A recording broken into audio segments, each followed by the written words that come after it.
Сәлем қыздар! Мынадай үлпілдек, өте әдемі және дәмі тіл үйірер ыстық бауырсақтарды жеп көргілеріңіз келе ме? Онда менімен бірге болыңыздар. 500 грамм айранға 1 қасық ас содасын салып, жақсылап емшекпен араластырамыз. Менде домашний айран.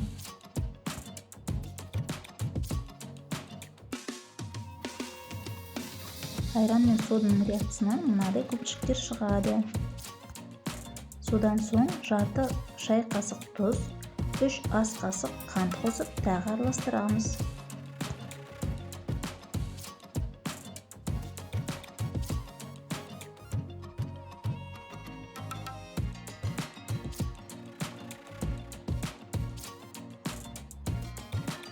Енді 3 ас қасық сұйық май саламыз.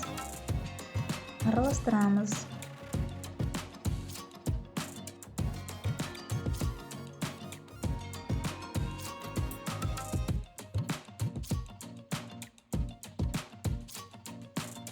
Үстіне 900 грамм ұнды електен өткізіп саламыз.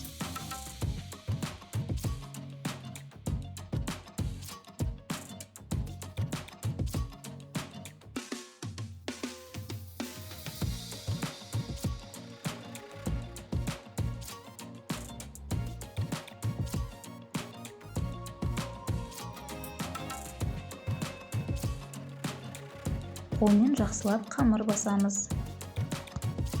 Қамырымыз жабысқақ болып шығады. Бетін жауып қоямыз. Дрожжи қосылмағандықтан көп күтудің қажеті жоқ. Ұн салып, қамырымызды жаямыз. Жұқалап жаю керек, өйткені тез піседі және піскенде көтеріледі.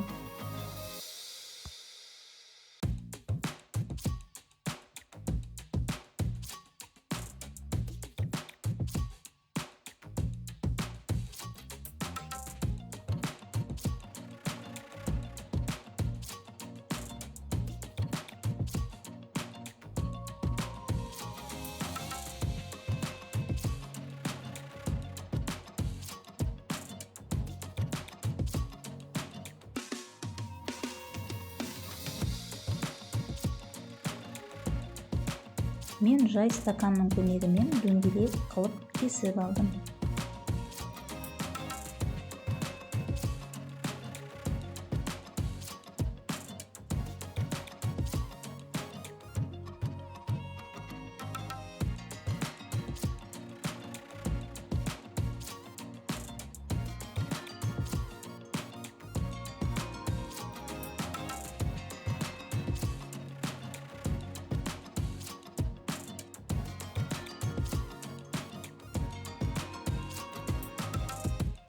Қайнаған майға абайлап бір-бірлеп бауырсақтарымызды саламыз.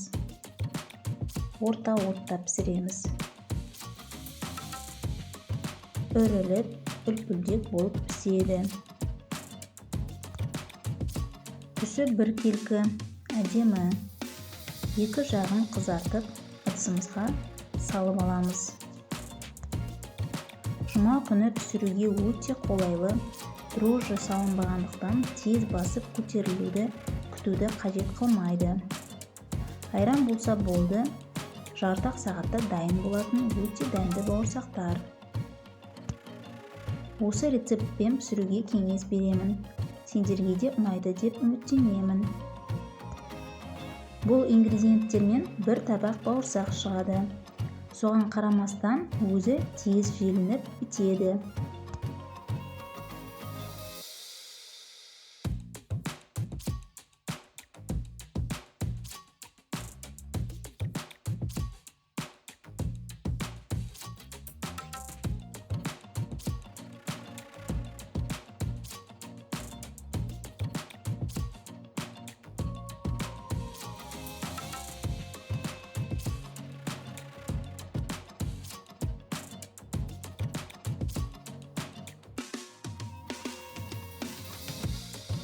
Айран қосылған ыстық бауырсақтарымыз дайын. Екі жағы бірдей қып-қызыл, іші үлпілдек воздушный болып піседі, ал дәмі тіл үйірер. Сендермен болған сиқырлы тағам каналы және мен Дана. Ас болсын.